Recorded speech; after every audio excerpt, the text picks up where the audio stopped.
Tucked into the rugged cliffs of North Devon's coastline lies Clovelly, a village like no other. With its narrow cobbled streets, whitewashed cottages, and sweeping sea views, Clovelly is often described as one of the most beautiful villages in Britain. But beneath its idyllic charm, this ancient fishing village holds a darker, more chilling secret. It is also one of the most haunted places in the UK. Here, where the Atlantic winds whip through steep stone passageways and fog coils around the cliffs, ghostly whispers echo through centuries of sorrow, shipwrecks, and superstition. It's a village where beauty and fear intertwine, drawing visitors into a dream or perhaps a nightmare from which they may never fully awaken. Clovelly is unique. Privately owned and preserved since the 18th century, it remains frozen in time. Cars are banned from its cobbled streets. Donkeys once carried supplies, and sledges still drag goods up and down its steep incline. Overlooking Biddeford Bay, the village seems untouched by the modern world. But locals will tell you it's not just time that clings to Clovelly. As the sun dips below the horizon and darkness spreads across the sea, Clovelly changes. Shadows grow longer, the ocean crashes louder, and the village begins to whisper. You'll feel it the moment you arrive, an eerie presence that refuses to be ignored. One of Clovelly's most infamous ghost stories is tied to its haba, a place of beauty by day and dread by night. Locals speak of a woman in white, often seen wandering the haba walls just before dusk. She's barefoot, soaked, and silently weeping. Legend says she was the young wife of a fisherman lost at sea during a violent storm in the 1700s. When news of the wreck reached Clovelly, she threw herself into the icy waters, screaming his name. Ever since, her screams echo across the village on stormy nights, a sorrowful, bone-chilling cry that curdles the blood of those who hear it. Fishermen have reported seeing her on the rocks or drifting just beneath the waves. Some claim to have seen wet footprints leading nowhere, as if she had climbed from the sea to wander the village again. Clovelly's narrow passages are a maze of old stone and secrets. But it's in the tiny alley behind the village bakery where visitors report the most frightening paranormal encounters. Witnesses describe hearing the giggling and singing of children, but there are no children there. Others have seen fleeting shadows darting into corners. The bakery once belonged to a family who tragically lost their 3 young daughters to a sudden fever in the 1800s. Some say the children never left. A chilling story tells of a tourist who followed the sound of laughter into the alley, only to feel tiny hands clutch his coat, but no one was there. When he turned to leave, he saw 3 pale faces watching him from the upper window of the abandoned bakery. He never returned to Clovelly. The donkey path, once the main route for delivering goods to the haba, is steep, dark, and twisting. It's here that locals speak of a headless figure, seen trudging silently down the path at dusk. Always down, never up. The story goes that during the Napoleonic Wars, a sailor from France was executed in Clovelly after being mistaken for a spy. His body was buried in the woods above the village, but his head was never found. Ever since, a figure with no head and heavy boots is seen on misty evenings. The donkeys that once worked this path would refuse to move, braying in terror. One villager even claimed to find boot prints on the path, soaked with salt water despite there having been no rain. Built in the 17th century, the New Inn is a charming whitewashed pub in the heart of the village. But staff and guests alike have long spoken of phantom footsteps, cold drafts, and doors that slam themselves shut. Room 3 is said to be the most haunted.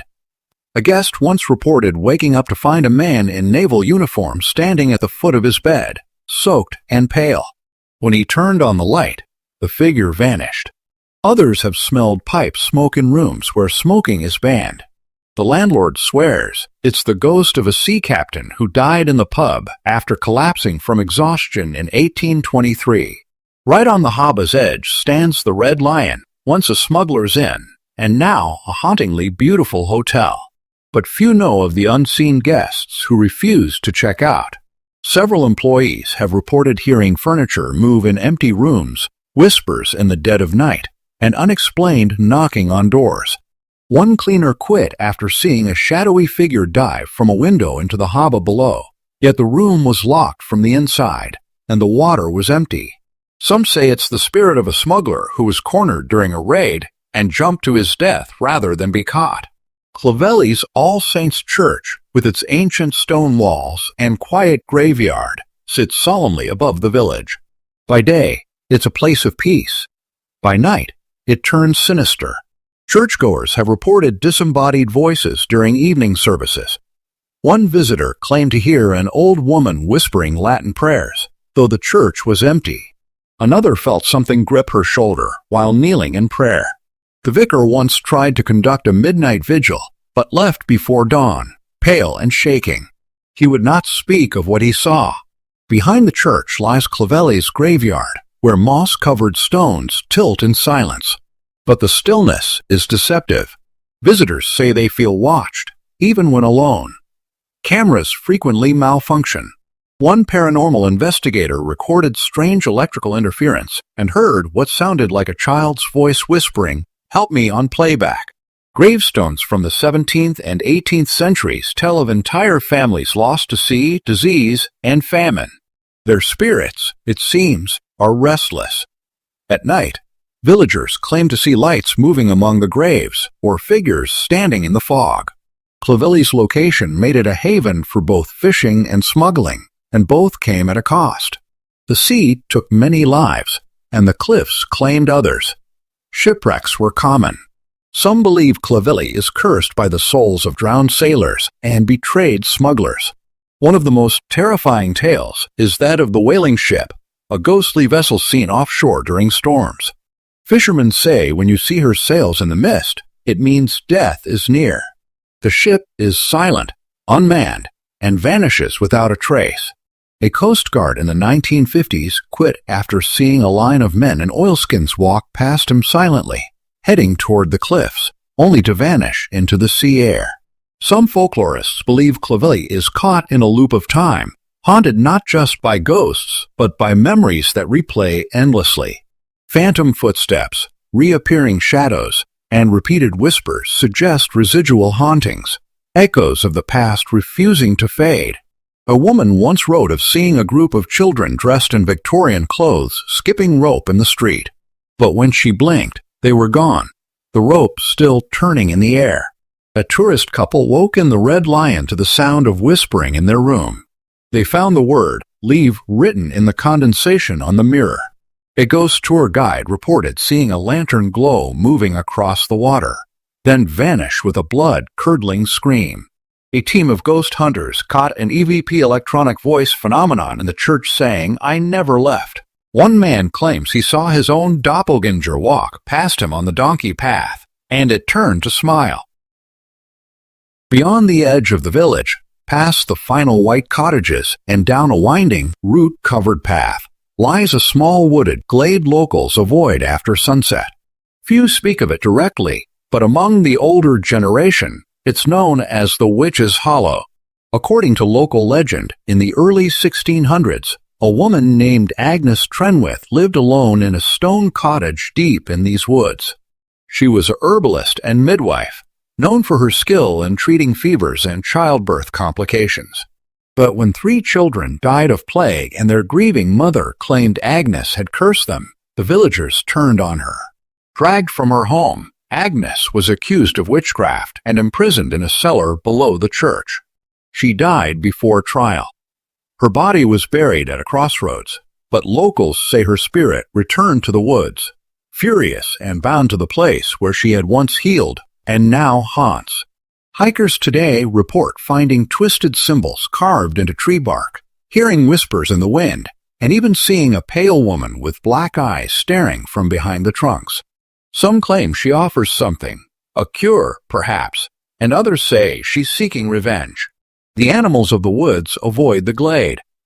So do the locals. In 1874, a fisherman named Jethro Millett vanished without a trace. His boat, the Nancy May, was found adrift in the bay, nets still cast, but no sign of Jethro or any struggle. The sea was calm. His family waited for days. Weeks passed. Then one evening, his wife heard 3 knocks on the cottage door, a sign of death in West Country lore. She opened the door to find his boots on the step, filled with seawater. Ever since, fishermen in Clovelly have told of a lone figure standing on the harbor wall, facing the sea in silence. He never speaks, but when anyone approaches, he vanishes.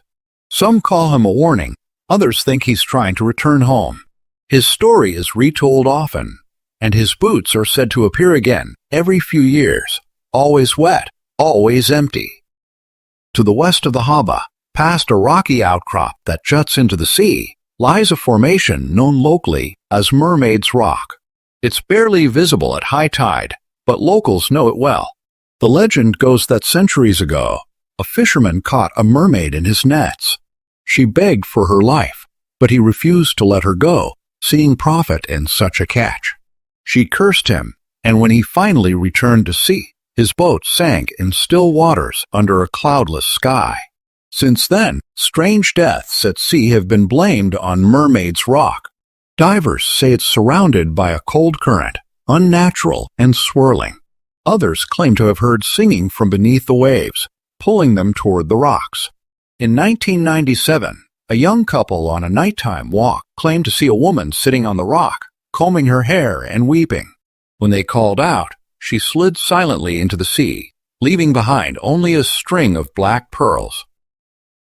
Smuggling was once common in Clovelly. The twisting cliffs and caves made it an ideal hiding place. In the 1800s, one story tells of a man named Thomas Grieve who betrayed his fellow smugglers by stealing their stash of French brandy. He hid it in a secret cellar beneath his home, but before he could sell it, he was found dead, his body crushed beneath collapsed beams. Some say the smugglers returned and sealed him in. Others say his own greed cursed him. To this day, the house, now part of a shop on the main street, is said to be plagued with strange happenings. Footsteps in the cellar, the sound of digging, bottles shattering on their own. The current owners say the air turns ice cold at night, and cats refuse to go near the trapdoor. Clovelly is often shrouded in mist, especially in the early mornings and late evenings. But some villagers claim there's a particular fog that brings with it more than just damp and cold. They call it the whispering fog. When it rolls in from the sea, visitors report hearing voices, sometimes gentle, sometimes urgent. A woman once claimed the fog called her name, even though no one in Clovelly knew her. Another said it whispered her darkest thoughts back to her. Skeptics blame the wind through the cliffs, but those who've heard it say it's intelligent, even malicious. One chilling tale tells of a man who vanished while walking in the fog, leaving only a single wet footprint and his hat caught on a gate. Locals know when the whispering fog is coming. They close their shutters and say nothing until it lifts. Among the recurring spirits of Clovelly, none is as elegant or as terrifying as the man in the velvet coat. Always seen from a distance, usually near twilight, this figure appears at the top of the village path. He wears a long black velvet coat, a tall hat, and carries a walking stick. His face is obscured by shadow. Witnesses claim he never moves toward you, but if you look away and back again, he's closer. One child described him as the man who smiles but has no mouth. Folklore suggests he may be a 17th century land agent, infamous for cheating villagers out of land and punishing debtors. He disappeared mysteriously, and some believe the villagers took vengeance. Now he watches, always smiling, always waiting. A tradition persists among the older residents of Clovelly. Never answer a knock at your door after midnight. The superstition comes from a long-standing belief that death visits in threes. 3 knocks. No more. No less. If you open the door, something may enter. Not always death, but something tied to it. There are dozens of documented stories. An elderly woman who opened her door after 3 knocks and fell into a coma the next morning. A teenager who answered the knock and claimed a woman in black handed him a note that said, "Soon." A shopkeeper who ignored the knocks and found a dead crow on his doorstep the next morning. In Clovelly, The sound of 3 knocks in the dead of night is the village's most unshakable omen. If you hear them, don't answer. In 1902, the daughter of a local reverend, Emily Ward, kept a journal during a summer she spent in Clovelly. She was 16 at the time, curious and spiritually sensitive. Her diary, now held in the village archives, contains chilling entries describing dreams of drowning, seeing ghostly children, and the repeated presence of a tall man in the cemetery. On July 19th, she wrote, "He was standing at the base of the U, behind Mother's grave. He did not move, even when I called. I blinked, and he was on the path. His face was dark. No eyes. I ran, but I could hear him behind me. Not footsteps." Weeks later, Emily fell ill with a strange fever and was sent to Exeter. She never returned. Her journal ends abruptly, the last line reading, "They said the man only comes to those who hear the bell." Her story is one of many that link back to the phantom bell ringer and the graveyard hauntings. Paranormal investigators who read her diary claim it matches modern reports almost word for word, as if nothing has changed in over a century. Perhaps what makes Clovelly so haunted is not the ghosts themselves, but the weight of memory. This village has seen centuries of pain and beauty, of births and drownings, betrayal and kindness. The stone walls have absorbed it all. Psychics claim the village is a thin place, a spot where the barrier between our world and the next is weaker. In Clovelly, time never truly passes. It coils back on itself, pulling moments forward from the past and offering them to the living. It is a place both beautiful and broken, holy and haunted. Some visitors return year after year, unable to resist its pull. Others never come back, unable to forget what they saw, what they heard, or what they felt. Because in Clovelly, beauty comes with a price. The sea is not the only thing that reaches for you.